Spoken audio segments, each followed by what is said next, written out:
Hey guys, I just wanted to come to you. It's the end of 2025, going into 2026, and tell you how I've had a little conscious thing going on, off and on, especially right now because the economy's turning, and I'm feeling kind of guilty because of the gear reviews I do. And I've done these gear reviews over the years, almost 20 years now.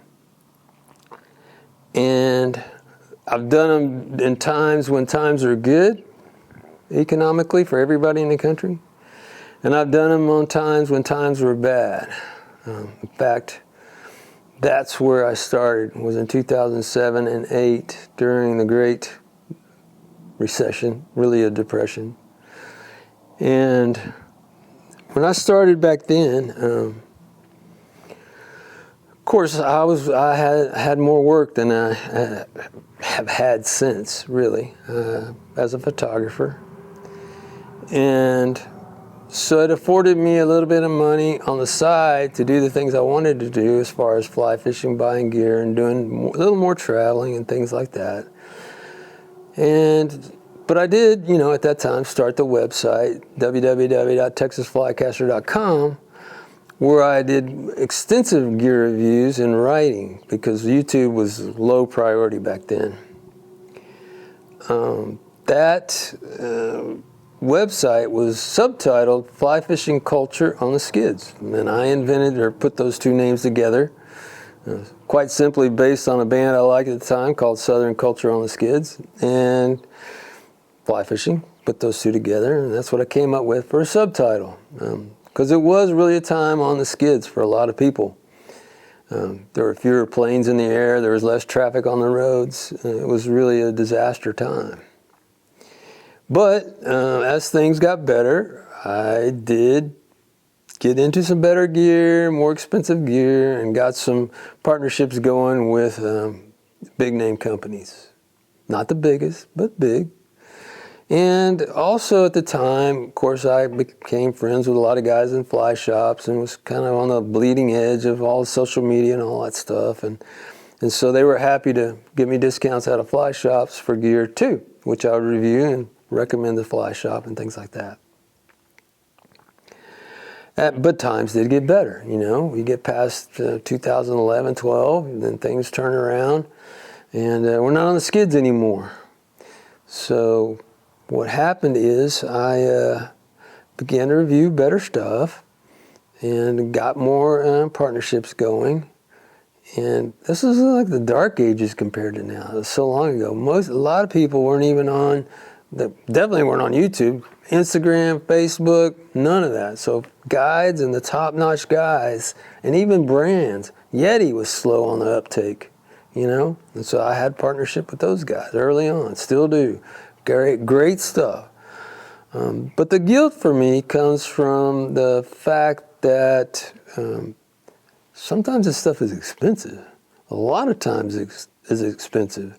If you check out the story, there's a link up there to why it's expensive. You'll know why fly fishing gear is expensive. It has to do with supply and demand, limited production, and things like that. That story goes all into it. You should read the story. But I feel bad recommending gear that some people can't afford, and sometimes I use gear that I pay full price for, that I can afford is cheaper, but there's no upside to me. Well, there is a little bit of an upside to me telling you guys about it, but otherwise, you might think it's too cheap. But I don't do TEMU now, and I don't do any of these other $10 reels and $10 rods to prove I can catch a 20-pound redfish on a $10 reel and a $10 rod. That's stupid. I'll never do that because I would never trust a $10 reel and a $10 rod to a 20-pound redfish. That's just the way it is for me. I want to catch the fish. That's what I'm about. So there are limitations. And I got to thinking about it more and more, and I decided that I should come up with some kind of a structure for what I wanted to do with reviews going forward into 2026, because we're headed towards hard times again. There's no doubt in my mind that we got some rough times going on. Besides my personal life and my personal business, which also kind of hit the skids in 2009-10, I held on until 2015, another 5 years with my photography business, until my main client that was really keeping me afloat decided I was too old. And, it's a local client. I left a few of them behind here in Denton, Texas. I'll tell you more about Denton, Texas here in a minute. But in 2015, with cancer and with according to them, not they didn't say it, but you know how it is, right? You know what I'm talking about. So out of that work, and things got really tough, of course, and all the expenses of having deep, dark stage 4 cancer and all that stuff, whatever. Fortunately, I got through that, came out on the other side. Of course, nobody wants to hire me anymore because I'm older, whatever you want to call it. It's ageism. That's what we've got. But still survive, still manage to put 2 and 2 together sometimes, buy better gear, sometimes less expensive gear, and try to tell you guys about it in reviews and things like that. My most recent review, for example, was on the Grande reel by Redington, a great reel, great price, I say, at $329 to $379. That's a lot of money. But that reel is going to last you a long time and is saltwater worthy. So that's that. Watch that review. So suddenly I had a spark of an idea that maybe what I could do is actually going forward in 2026, review expensive stuff and the less expensive stuff, and maybe everybody would all get along and they wouldn't kick me out of my partnerships and things like that. So here's what I came up with. On a hook, there's a point and there's the shank. Between the point and the shank, I'll put an illustration there, is the gape. The gape is the distance between affordable down here and the expensive stuff on the point, And right in between, there isn't much. It's either there or there. And even the stuff that's affordable in fly fishing is pretty expensive.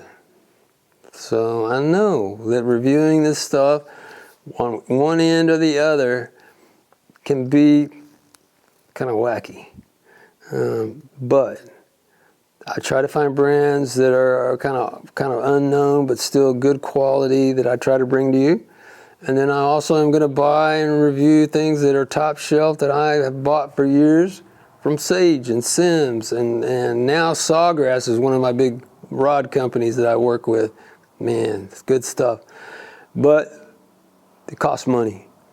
Now, there are other rods and other reels and other things that cost less. I think you get down into Redington and down over there, you're down onto the stuff that's down here on the shank. That's great. It's great stuff. Also, it won't last as long as Hatch, okay? So that was one partnership I had that's gone away. I don't get Hatch anymore. So that's that. It's okay. But what I wanted to do is apologize to you guys if I act like things are cheap or I don't act like they're expensive. They are expensive, okay? I know they are. And going forward, this will be the Rosetta Stone. This will be where I send the people that I've had people that have, given me a hard time in the comments and stuff, real harassment and things like that, thinking what's cheap and what's expensive and all that. Come here, watch this all the way through, and then you'll understand maybe where I'm coming from on reviewing gear. There's no need to be childish. So going forward, we're going to have a series tied all together from now until I stop doing reviews called the Gape.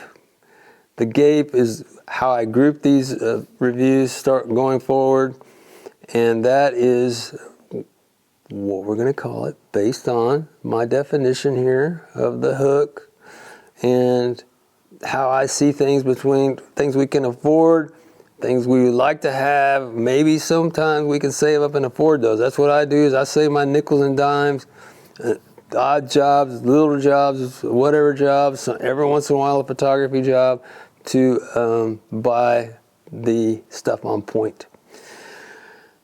If you look down in my description, you'll see all of the brands that I'm affiliated with.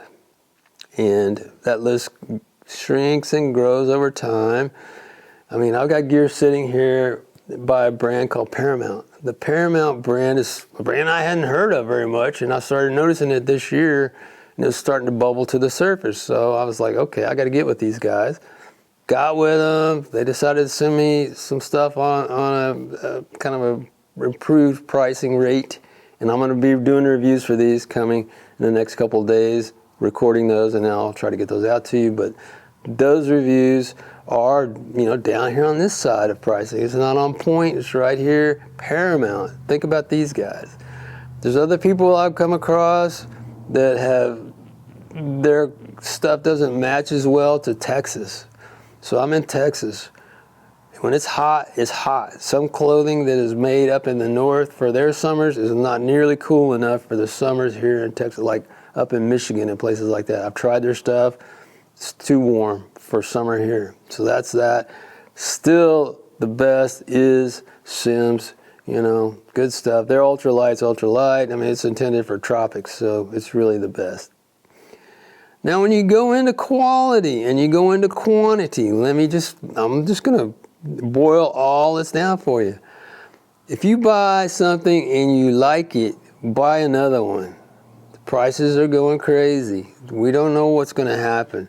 We don't know if they're going out of business or they're in business. This is a hard time for the fly fishing industry. So I would suggest that whatever you do, don't hesitate. Now, why would you buy two of something? Well, to have a backup. If you lost something or it got ripped or something, if it couldn't be replaced. I've got clothes that can't be replaced. They will never be replaced. They're threadbare. Shirts by Sims that they would never make again because it would cost them a fortune to make. It'd be a $200 shirt.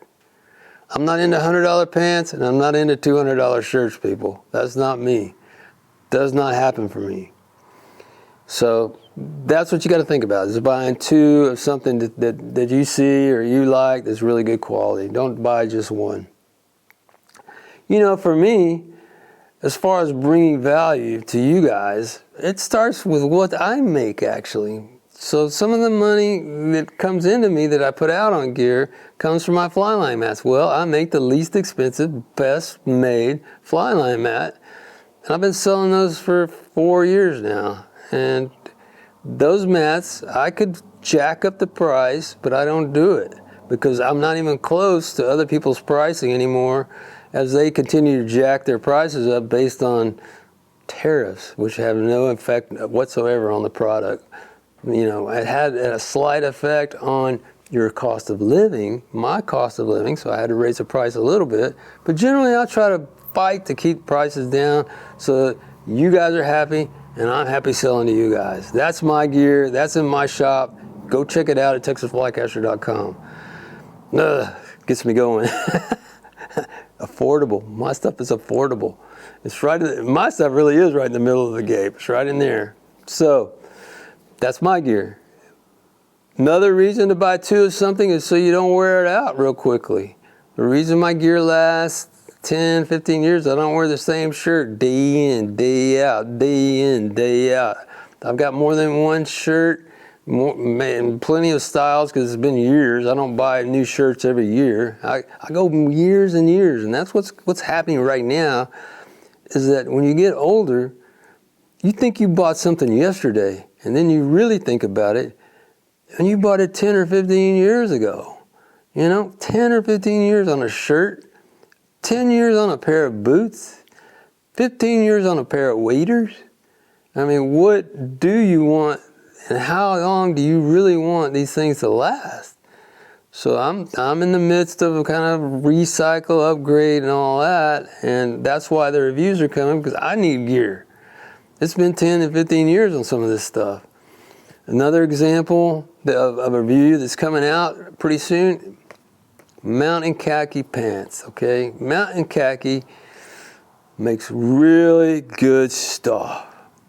It's heavy, it's double and triple stitched, it's gusseted in the crotch. Guys, I mean, come on, you need a gusseted crotch, don't you? Double sewn in places, double back. It's really, really good stuff, but it's expensive. To me, $100 pair of pants is a break point. So what do? I wait and I watch, and when seasons change, I catch them on sale, and then I get another markdown. I'm partnered with Mountain Khaki. Hey, you got to do what you got to do. And Fly Fishing Huckleberry is here to tell you, watch for the markdowns. But is it the cat's meow? Well, yeah, for me it is. But there's a company called Chiano here in town that makes $300 to $400 pairs of jeans from scratch for you. Would I like a pair of those? Well, if I had $300 or $400 laying around for a pair of jeans, of course I would. But that's not me, and that's not what I choose to spend my money on, what little I have. I mean, check those guys out. I'll put a link down there to those guys. Great stuff by Chiano here in Denton, Texas. And that brings me down to the very end, another epiphany that comes into the pricing thing. It's cheap where I live. Where I live is a cheap place in Texas. And that's what keeps me here and has kept me here as a photographer, except for 3 years in California, for 45 years. I didn't grow up here in North Texas, and Denton, Texas is still pretty cheap compared to Dallas. Dallas, you're going to pay 50% to 100% more for certain things, like a home. It's just insane. But having been in Denton so long and kind of settled in, it's affordable. It's the worst place in the world for fly fishing, and having to try to make a go of fly fishing for you guys, but put cheap gas in the car at the gas station and go. So that's one thing you got to keep in mind. When I talk to you guys, you could be anywhere in the world, anywhere. So it might be a lot more expensive where you live, and I apologize for that. I wish everybody had free everything. It's just not that way. Some places are more expensive. Some places you got to pay nickels and dimes just to get to the water. Pay for a special little stamp or permit just to do this and that. That's not Texas, okay? Texas is generally a pretty affordable red state. It's getting more expensive, and that's part of what this is all about, and this video is about too, is just saying, hey, we're headed for some hard times. This is where you come to learn about my philosophy on gear and pricing and what is expensive, what is not, and what I hope to do is continue to do that until I'm done doing reviews. And I'm also hopeful that those guys that are out there that have put their faith in me to promote their products can see that I can't just promote one expense level of product and not paying attention to the other stuff that is reasonable for other people, because I want everybody to be happy. My goal here is to get you fly fishing and continue to fly fish and not be put off by the price or anything else that you find, or snooty people. There's a list of things that put you off. But that's the way I feel about pricing and fly fishing. Make sure you check out that article. I'll put a link also in the description to it. This is my lead up to the Gape and the reviews that fit tight into the Gape, and we will see how this works for you, and if I keep all my relationships with my other vendors and maybe get a few more. If you know of any brands, it doesn't have to be big brand, if you have a brand, contact me. It's going to be a great and exciting year for YouTube when it comes to advertising your products on my channel, and it's gonna be totally different. You're not gonna recognize YouTube in a year and the way it works from my level, which is pretty low, to the highest levels, and what you're gonna see. I'll do another video about YouTube and what they've done, but for now, I'm your fly fishing Huckleberry. I hope you enjoyed this video. I hope it makes sense to you. I feel better about myself. Should I? Should I feel better about myself? I don't know. But anyway, I do feel a little better about myself and explaining to you about how things are expensive. They always have been expensive. They probably always will be expensive. If they get cheap, it's because nobody has any money, and we don't want that, do we? That would be like super depression. All right, guys. Thanks for watching. Like and subscribe, and get ready for some gear reviews.